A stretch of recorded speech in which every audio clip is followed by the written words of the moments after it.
going through the Bible.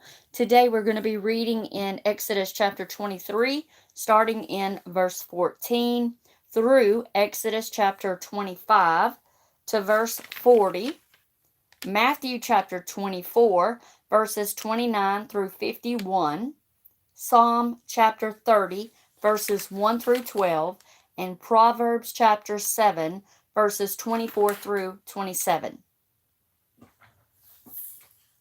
Each year, you must celebrate 3 festivals in my honor. The first is the festival of unleavened bread. For 7 days you are to eat bread made without yeast, just as I commanded you before. This festival will be an annual event at the appointed time in early spring.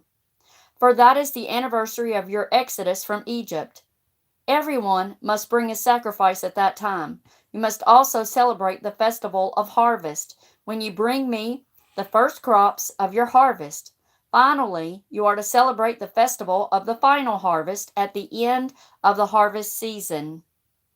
At these 3 times each year, every man in Israel must appear before the sovereign Lord. Sacrificial blood must never be offered together with bread that has yeast in it, and no sacrificial fat may be left unoffered until the next morning. As you harvest each of your crops, bring me a choice sample of the first day's harvest. It must be offered to the Lord your God. You must not cook a young goat in its mother's milk. See, I am sending my angel before you to lead you safely to the land I have prepared for you. Pay attention to him and obey all of his instructions. Do not rebel against him, for he will not forgive your sins. He is my representative. He bears my name. But if you are careful to obey him, following all my instructions, then I will be an enemy to your enemies, and I will oppose those who oppose you. For my angel will go before you and bring you into the land of the Amorites, Hittites, Perizzites, Canaanites, Hivites, and Jebusites, so you may live there. And I will destroy them. Do not worship the gods of these other nations or serve them in any way, and never follow their evil example. Instead, you must utterly conquer them and break down their shameful idols. You must serve only the Lord your God. If you do, I will bless you with food and water, and I will keep you healthy. There will be no miscarriages or infertility among your people, and I will give you long, full lives. I will send my terror upon all the people whose lands you invade, and they will panic before you. I will send hornets ahead of you to drive out the Hivites, Canaanites, and Hittites. But I will not do this all in 1 year, because the land would become a wilderness and the wild animals would become too many to control. I will drive them out a little at a time until your population has increased enough to fill the lands. And I will fix your boundaries from the Red Sea to the Mediterranean Sea, and from the southern deserts to the Euphrates River. I will help you defeat the people now living in the land, and you will drive them out ahead of you. Make no treaties with them and have nothing to do with their gods. Do not even let them live among you. If you do, they will infect you with their sin of idol worship, and that would be disastrous for you. Then the Lord instructed Moses, come up here to me, and bring along Aaron, Nadab, Abbahu, and 70 of Israel's leaders. All of them must worship at a distance. You alone, Moses, are allowed to come near to the Lord. The others must not come too close. And remember, none of the other people are allowed to climb on the mountain at all. When Moses had announced to the people all the teachings and regulations the Lord had given him, they answered in unison, we will do everything the Lord has told us to do. Then Moses carefully wrote down all the Lord's instructions. Early the next morning, he built an altar at the foot of the mountain. He also set up 12 pillars around the altar, one for each of the 12 tribes of Israel. Then he sent some of the young men to sacrifice young bulls as burnt offerings and peace offerings to the Lord. Moses took half the blood from these animals and drew it off into basins. The other half he splashed against the altar. Then he took the book of the covenant and read it to the people. They all responded again, "We will do everything the Lord has commanded. We will obey."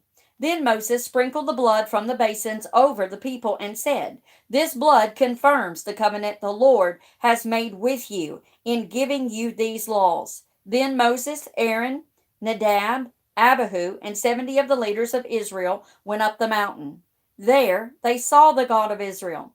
Under his feet there seemed to be a pavement of brilliant sapphire, as clear as the heavens.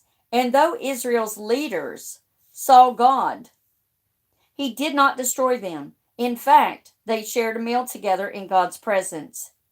And the Lord said to Moses, "Come up to me on the mountain. Stay there while I'll give you the tablets of stone that I have inscribed with my instructions and commands. Then you will teach the people from them." So Moses and his assistant Joshua climbed up the mountain of God. Moses told the other leaders, "Stay here and wait for us until we come back.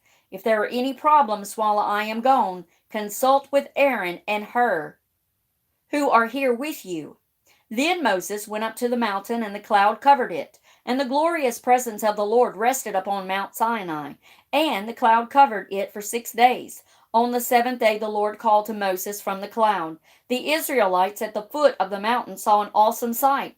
The awesome glory of the Lord on the mountain top looked like a devouring fire. Then Moses disappeared into the clouds as he climbed higher up the mountain.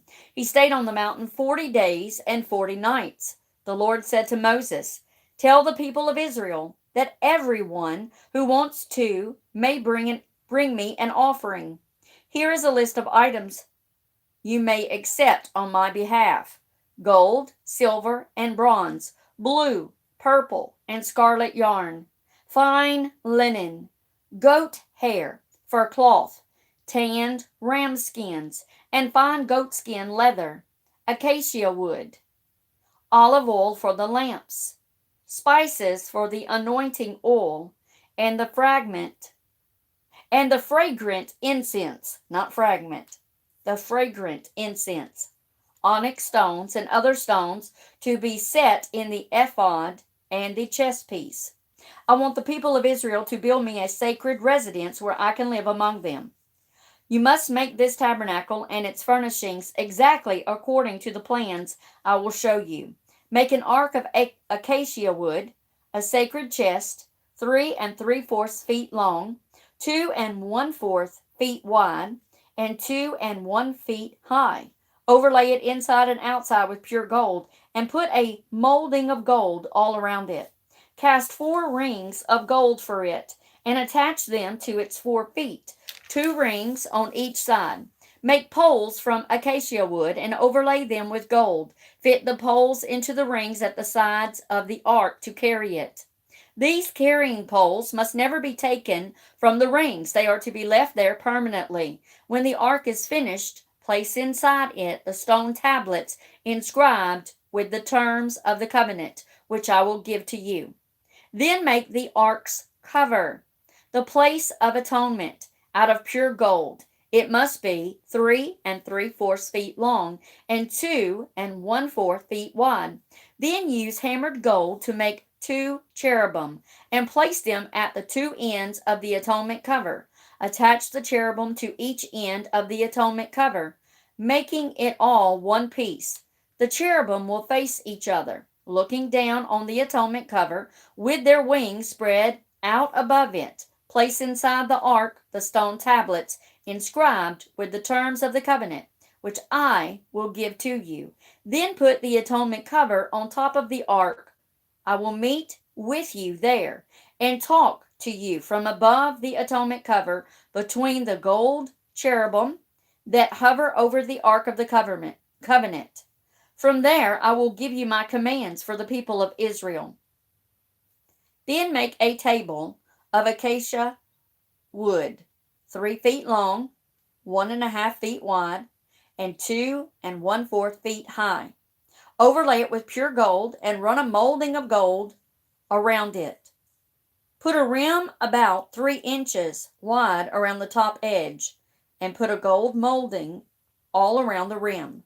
Make 4 gold rings and put the rings at the four corners by the four legs. Close the rim around the top. These rings will support the poles used to carry the table. Make these poles from acacia wood and overlay them with gold, and make gold plates and dishes, as well as pitchers and bowls to be used in pouring out drink offerings. You must always keep the special bread of the presence on the table before me. Make a lampstand of pure hammered gold. The entire lampstand and its decorations will be one piece: the base, center stem, lamp cups, buds, and blossoms. It will have 6 branches, 3 branches going out from each side of the center stem. Each of the 6 branches will hold a cup shaped like an almond blossom, complete with buds and petals. The center stem of the lampstand will be decorated with 4 almond blossoms, complete with buds and petals. One blossom will be set beneath each pair of branches where they extend from the center stem. The decorations and branches must all be one piece with the stem, and they must be hammered from pure gold.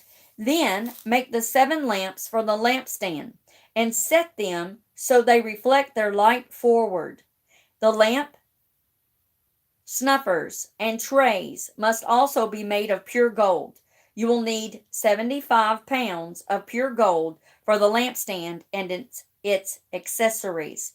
Be sure that you make everything according to the pattern I have shown you here on the mountain. Matthew chapter 24, starting in verse 29 to verse 51. Immediately after those horrible days end, the sun will be darkened, the moon will not give light. The stars will fall from the sky, and the powers of heaven will be shaken. And then at last, the sign of the coming of the Son of Man will appear in the heavens. And there will be deep mourning among all the nations of the earth, and they will see the Son of Man arrive on the clouds of heaven with power and great glory. And he will send forth his angels with the sound of a mighty trumpet blast, and they will gather together his chosen ones from the farthest ends of the earth and heaven. Now learn a lesson from the fig tree. When its buds become tender and its leaves begin to sprout, you know without being told that summer is near. Just so, when you see the events I've described beginning to happen, you can now know his return is very near, right at the door. I assure you, this generation will not pass from the scene before all these things take place. Heaven and earth will disappear, but my words will remain forever. However, no one knows the day or the hour when these things will happen, not even the angels in heaven or the Son himself. Only the Father knows. When the Son of Man returns, it will be like it was in Noah's day. In those days before the flood, the people were enjoying banquets and parties and weddings right up to the time Noah entered the boat. People didn't realize what was going to happen until the flood came and swept them all away. This is the way it will be when the Son of Man comes. 2 men will be working together in the field. One will be taken, the other left. 2 women will be grinding flour at the mill. One will be taken and the other left.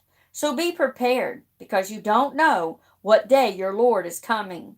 Know this: a homeowner who knew exactly when a burglar was coming would stay alert and not permit the house to be broken into. You also must be ready all the time, for the Son of Man will come when least expected. Who is a faithful, sensible servant to whom the master can give responsibility of managing his household and feeding his family? If the master returns and finds that the servant has done a good job, there will be a reward. I assure you, the master will put that servant in charge of all he owns. But if the servant is evil and thinks, "My master won't be back for a while," and begins oppressing the other servants, partying and getting drunk, well, the master will return unannounced and unexpected. He will tear the servant apart and banish him with the hypocrites. In that place there will be weeping and gnashing of teeth. Psalm chapter 30, verses 1 through 12, a psalm of David, sung at the dedication of the temple.